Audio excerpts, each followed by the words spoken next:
Lian de Guzman muntik nang magka-yellow card dahil sa paghampas sa net. Dahil yan sa sobrang init ng bakbakan ng dalawang kupunan na umabot sa nakakahingal na 5th set. Yan ay sa UAAP Season 87 Women's Volleyball.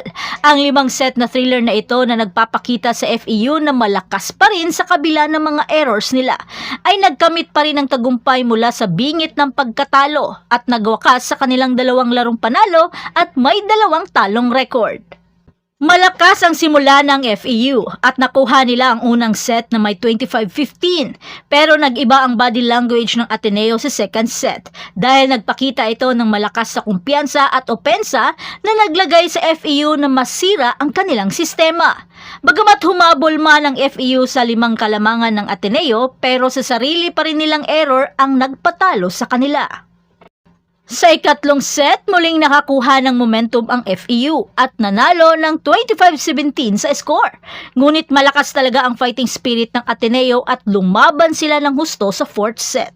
Dito nakita sa set na ito kung gaano kagutom ang Ateneo sa panalo at kung gaano sila kadeterminadong ibalik ang Ateneo sa ranggo.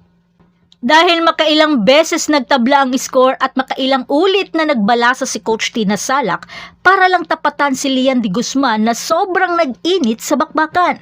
Pero wala nang magawa ang FEU nang magawang ma-set point ni de Guzman sa isang back row attack.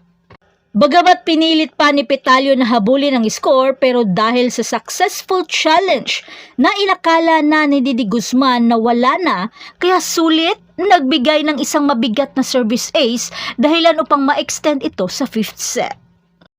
Ang deciding set ay isang nail-biter na nakatali sa score ng 9-all. Ang FEU team captain na si Tin Ubaldo at Faida Bacangque ay nag-alab ng isang mahalagang 4-point run. Ang back-to-back blocks ni Bacangque laban sa top scorer ng Ateneo na si Lian de Guzman ay nagbago ng laro.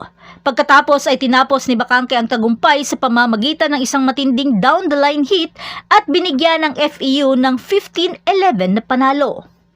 Pero in all fairness naman sa Ateneo, talagang malaki ang inimprove ng kanilang kupunan.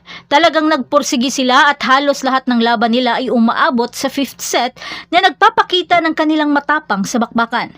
Bagamat talo man sila pero magiging banta pa rin ang kanilang pinapakitang kumpiyansa at opensa sa bawat laro.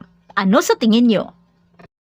Samantala, si Faida Bacangque ang nanguna sa FEU na may 15 points. 5 sa mga ito ay nagbula sa napakahalagang ika-5 set at nag-ambag rin si Panangin ng 11 points at naging instrumento sa dominanting net defense ng FEU na may kabuuang 20 blocks para sa